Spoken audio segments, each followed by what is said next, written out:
95లో మాకు ఇంకొక అవకాశం ఏంటంటే, నేను అప్పుడే మా నాన్నగారు సిపిఐ ఉండడం వల్ల నేను ప్రజానాట్య మండలిలో అడుగుపెట్టడం. హ్మ్. ప్రజానాట్య మండలిలో కమ్యూనిస్టు భావాలు నాకు హ్మ్. అబ్బడం. అక్కడ హ్మ్. కొన్ని విప్లవ సాహిత్య గీతాలు నేర్చుకోవడం.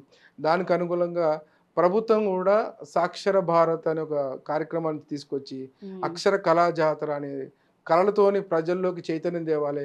ప్రతి ఒక్కరు చదువుకోవాలి.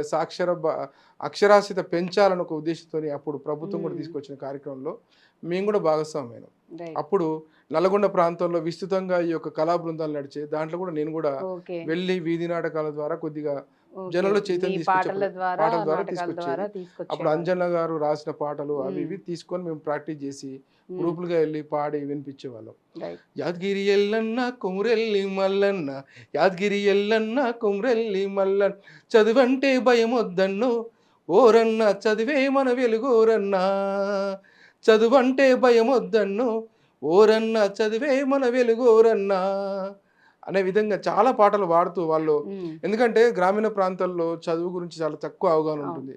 ఇంకోటి వాళ్ళకు ఆ పాఠశాల కూడా చాలా తక్కువ ఉండేది.